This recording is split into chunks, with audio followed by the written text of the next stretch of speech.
ज्याच्या नाम आली मुखामध्ये सुद्धा पार नाही, भगवंताचं नाम शेवटच्या वेळेला मुखात यायला हवं। या जन्म मरणाच्या फेऱ्यातून मुक्त व्हायचं असेल तर आयुष्यभराकरिता काय रोज फक्त 10 ते 15 मिनिट जरी रामकृष्ण हरी म्हणाल, रोज जर प्रभू श्रीरामाचं भजन कराल तर परत या जन्म मरणाच्या फेऱ्यातच तुम्हाला पडावं लागणार नाही, मुक्त व्हाल। ज्या वेळेला विचार केला जन्म घेणे लागे वासनेच्या संगे, तिची झाली अंगी हरी रूप, सती मातेनं शेवटच्या वेळेला भगवान महादेवाची पत्नी म्हणून आयुष्यभर जगण्याचा एक संकल्प, ती भावना एक व्यक्त केल्यामुळे जशी जळून भस्म झाली, वासना निर्माण केली। नंतर काही कालांतराच्या नंतर ज्या वेळेला भगवान महादेव ते प्रेत खांद्यावरती घेऊन फिरू लागले, भगवान विष्णू सुदर्शन चक्र पाठवतात, चक्रापासून त्या देहाचे तुकडे केले, 51 तुकडे झालेत माता माऊली। 51 तुकडे, ज्या ठिकाणी जो अवयव पडला त्या नावाने शक्तिपीठ तयार झाले, म्हणून भगवती मातेचे 51 शक्तिपीठ आहे। पण प्रामुख्याने महाराष्ट्रामध्ये 3.5 शक्तिपीठ, कोल्हापूरची महालक्ष्मी, माहूरची रेणुका माता, तुळजापूरची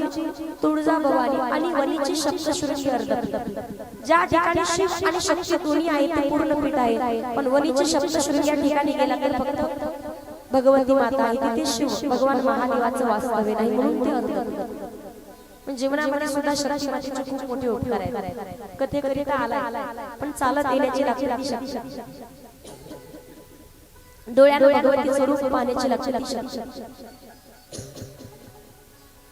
कीर्तन कथा श्रवण करण्याची लागते शक्ती। म्हणून या देवी सर्वभूतेषु शक्ती रूपेण संस्थिता, नमस्तस्यै नमस्तस्यै नमस्तस्यै नमो नमः। या देवी सर्वभूतेषु बुद्धी रूपेण संस्थिता, नमस्तस्यै नमस्तस्यै नमस्तस्यै नमो नमः। भगवती मातेची खूप मोठी उपकार आहे। ज्या वेळेला या योनीमध्ये लीन झाल्यानंतर सती माता पुढच्या जन्मामध्ये हिमालयाची आणि मैना मातेची कन्या, त्यांच्या पोटी पार्वती म्हणून जन्माला आली। पर्वत राजाची कन्या आहे म्हणून पार्वती। तुम्ही पहा, भिल्ल राजा जो आहे, भिल्ल राजा आहे त्याचं नाव शबर, शबराची कन्या, त्याचं नाव शबराची कन्या, नाव काय तिचं? शबरी माता। तिथून पुढे जनकाची कन्या, तिचं नाव जानकी माता, आणि पर्वताची कन्या तिचं नाव पार्वती। शबराची कन्या आहे म्हणून शबरी, जनकाची कन्या आहे म्हणून जानकी, आणि पर्वताची कन्या आहे म्हणून पार्वती। ज्या वेळेला मैना माता आणि हिमालयाच्या पर्वताच्या पोटी पार्वती माता प्रकट झाली, पार्वती माता म्हणजे श्रद्धा आहे, म्हणून ज्या वेळेला श्रद्धा वाढत चालली, आव नहीं आदर नहीं नहीं नैनो से नहीं। श्री संत तुलसीदासांनी सुंदर वर्णन केलं आहे। ज्या ठिकाणी माणसाचा अपमान होतो, ज्या ठिकाणी तुम्हाला आदर सन्मान नाहीये, ज्या ठिकाणी तुमचं स्वागत केलं जात नाही असं सांगतात,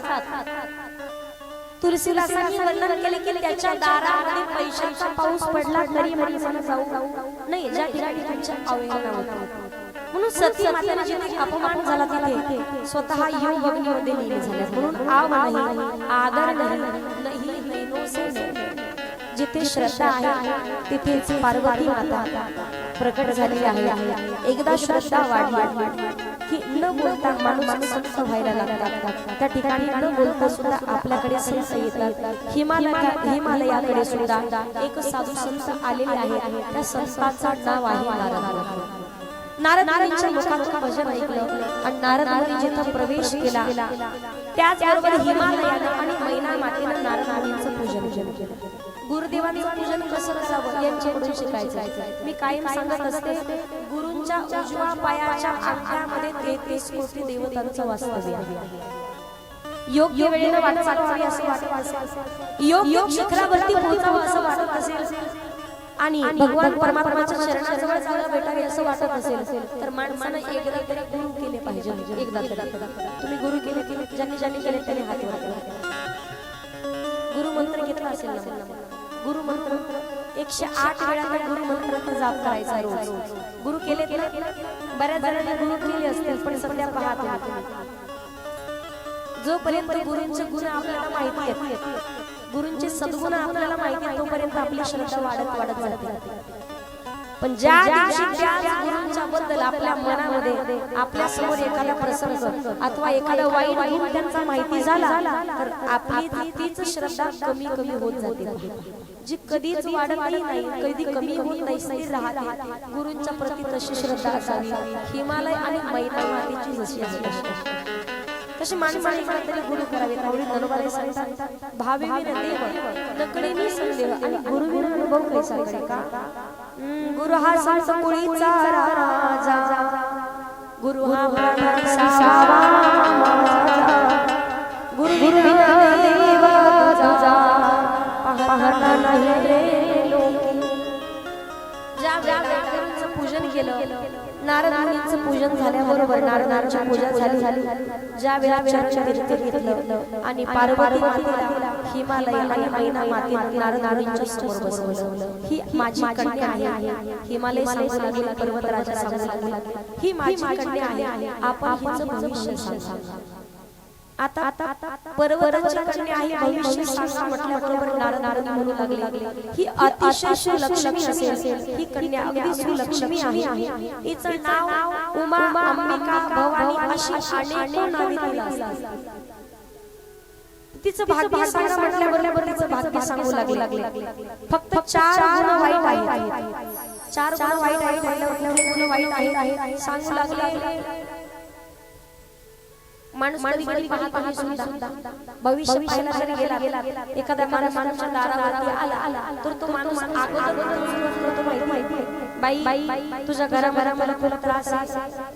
तुझं सासूचं अजिबात तुला सासू तुझ्या विरोधात बोललेलं त्याला पडलं नाही, तुला तुला आवडतं, तुला खोटं बोललेलं पडलं नाही असं बोलतो। तुझं सासू कधी पडत नाही आणि तू कधी कोणाचं वाटोवाट होईल असं कधी विचार करत नाही, तरी सुद्धा तुझ्या सोबतच वाईट घडत आणि तेवढं झाल्याच्या नंतर म्हणतो पण तुझ्या मुलं सुद्धा खूप अभ्यास करतात, पण घर एकत्रित असल्यामुळे तुझी जाव असेल, तुझा दीर असेल, तुझ्या लेकराला प्रेमी करतात, तुझे सासू तुझ्या लेकराला जवळ करत नाही असं सांगितल्याबरोबर बाई म्हणते बाबा काय चाललं होतं थांबा कशामुळे स्वतःची स्तुती कोणाला नकोय आणि बाईला स्तुती फार भावते, स्तुती केलेली आवड बाईला स्तुती केलेली आवड पण कौतुकही केलं पाहिजे। कधी कधी तू करावं काय स्तुती किती काय प्रसंग सांगते विनोदाने सांगितलं जातं, आपण पुढे कथा पाहू। एका घरामध्ये मुली होत्या, एक होती तुतानी, एक होती गेंगाई, एक होती गोबरू। तिघीच्या तीन होता लग्नाला जमाना, अख्ख्या देवालयामध्ये सगळीकडे आजूबाजूला परिसरामध्ये मुलं पाहिले कुठलाच मुलगा पास पाडणार भानगड अशी झाली। तिघी जणी सगळ्या जावा एकाच घरामध्ये सगळ्या जावा बापाला शेवट पाहिलं, बापाचं वय 50 वर्ष, बापाने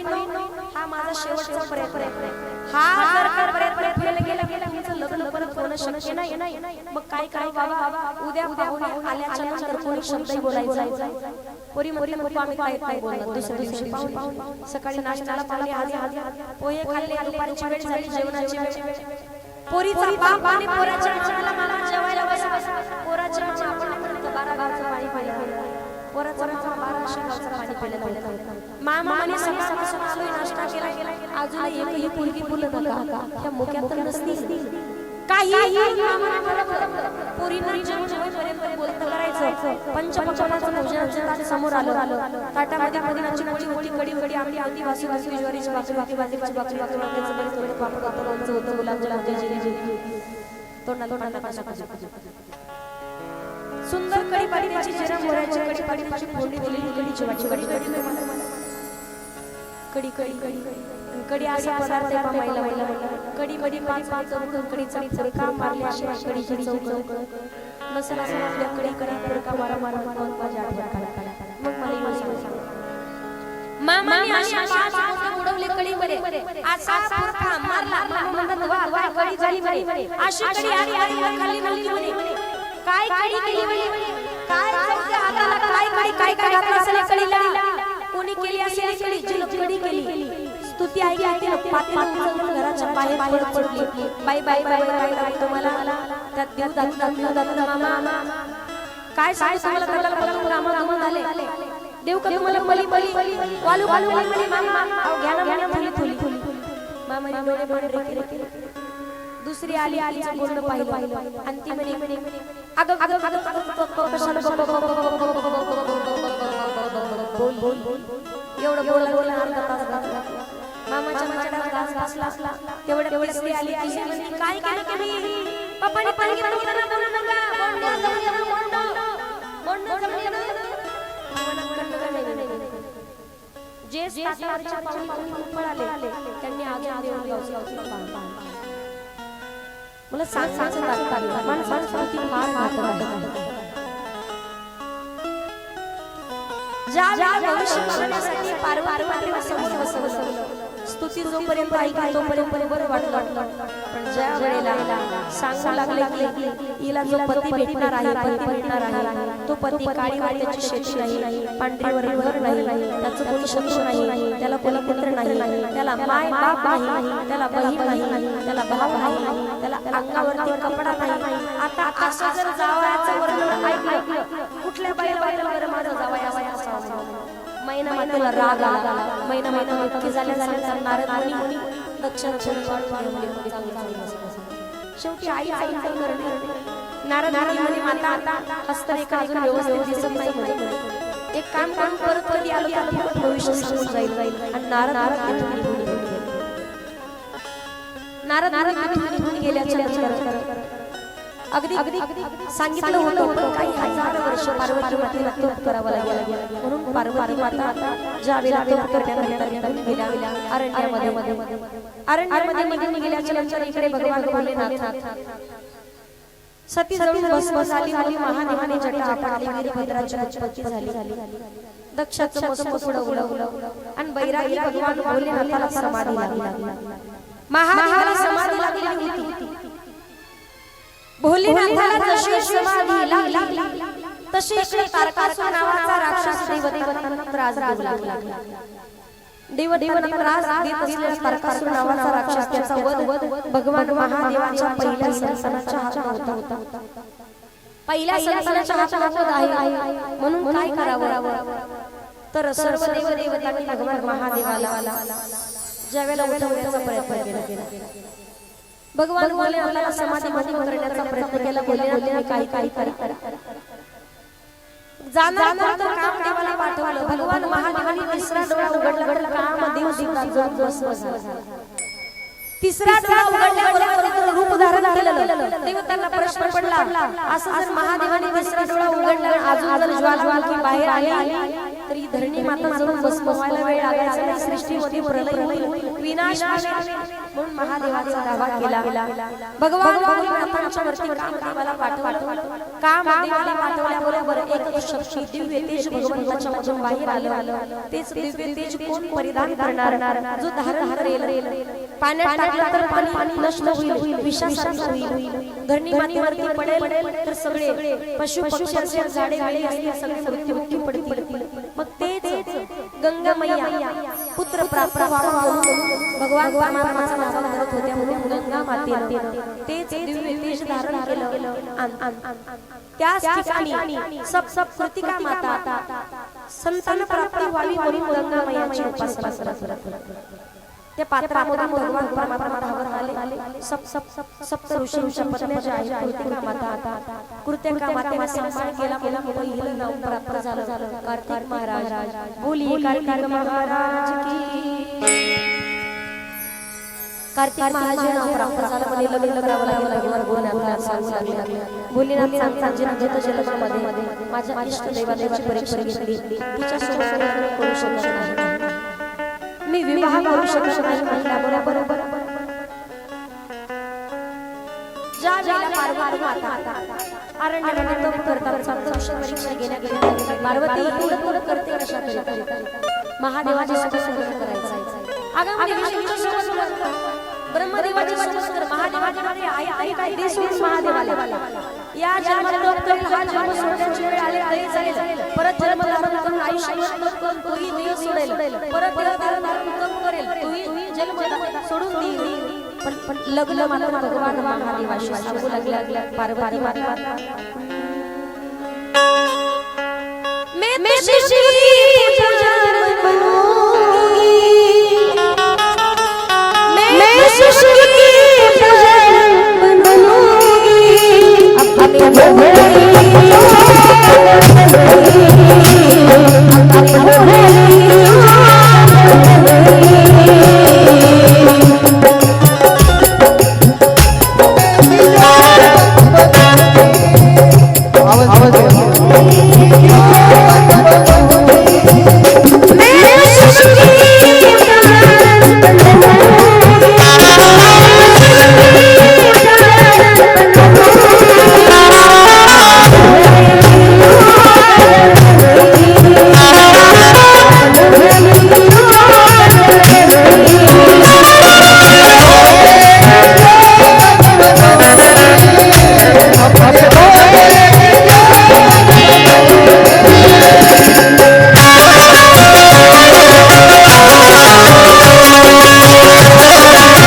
सप्त ऋषी परीक्षा घेण्यात आल्या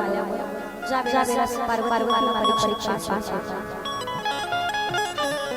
त्या ठिकाणी सप्त ऋषी महादेवाच्या गत जन्मामध्ये तुमच्या इष्ट देवतेची परीक्षा घेतली असल्यास सांगते लग्न फक्त महाशिव किती जन्म धारण करण्याची वेळ आली विवाह भगवान बोलण्यात लग्नासाठी तयार झाले आता लग्न चालू झाले लग्नाची तयारी चालू झाली श्री महाराज परंपरेला सांगितलं नारदाने सांगितलं भगवान विष्णूला सांगितलं सर्व देवता ज्या वेळेला हिमालयाच्या दिशेने लग्नाकरिता निघाले महादेवाच्या सोबत पण लग्नाकरिता निघाल्याबरोबर भगवान भोलेनाथ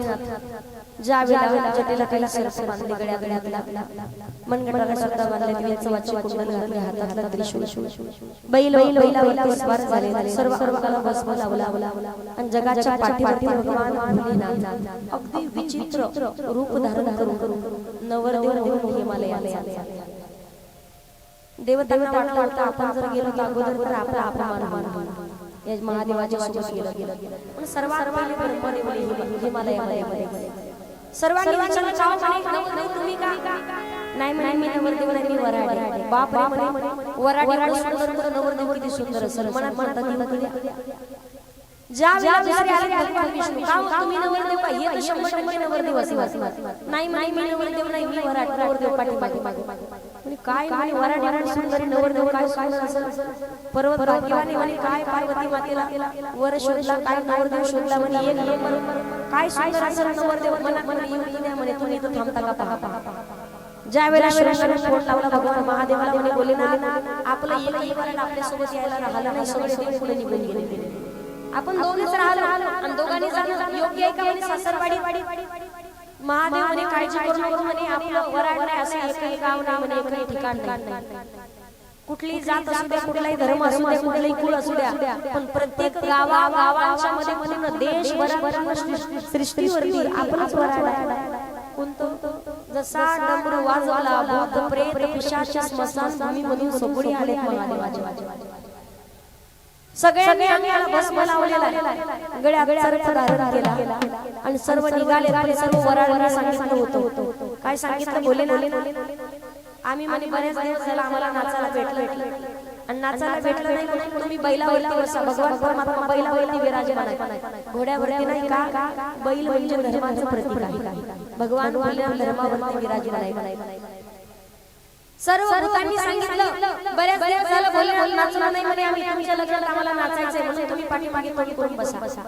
म्हणून तर तेव्हापासून प्रथा चालू झालेला आहे भूत नाचण्याची कळतंय तुम्हाला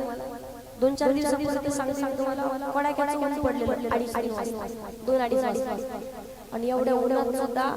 कमीत कमी 10-15-20 पोरं हे भले नाचायचे तेव्हापासून प्रथा चालू झाली नाचण्याची ज्या वेळेला भगवान भोलेनाथ सर्व भूतांना सोबत घेतलंय आणि भूतांना सोबत घेऊन निघाले हिमालयाच्या दिशेने भूत वेताळे नाचती भूत वेताळे नाचती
प्रत्येकाने आपापल्या मायबापाला घरात दरवाजे बंद भूत आले राक्षस आले महिना जसं महादेवाला पाहिलं तर जावं असं म्हटलं हात पंचाची होती महादेवाच्या पडलं तिच्या हाताने भानगड शुक्ष महाराज सांगू लागले भोलेनाथ अवजीने विचार केला आपल्या जावयाला साक्षात शिवायला काही चंद्राच्या डोक्यावरती पंचाची दाड्याची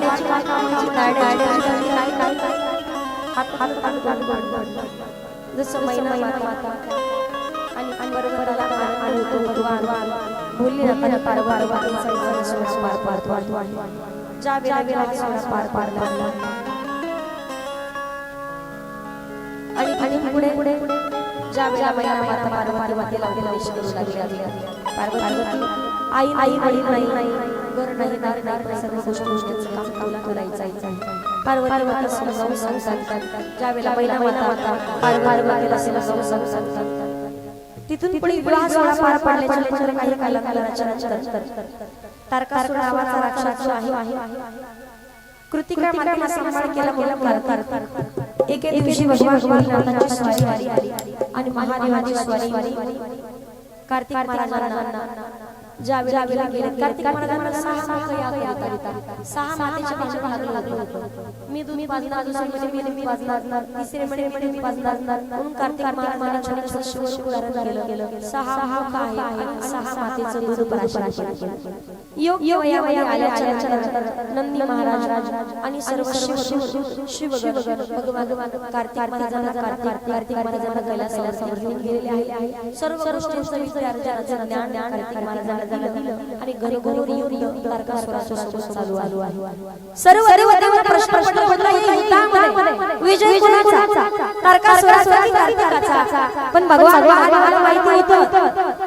या तारकासुराचा वर म्हणजे बोलण्यासारखी गोष्ट नाही सर्व गुणांनी परिपूर्ण तारकासुराला मारण्याकरिता कार्तिक महाराजांना केलं आणि नंतर युद्ध पेटलं त्याचबरोबर एक गदा मारली तशी तारकासुराचा वध झाला बोलिये कार्तिक महाराज की जय इथून पुढे आपल्या पाहायचा तत्पूर्वी सर्वांनी आपापल्या जागी उभे राहायचे आणि सर्वांनी 5 पाऊल सर्वांनी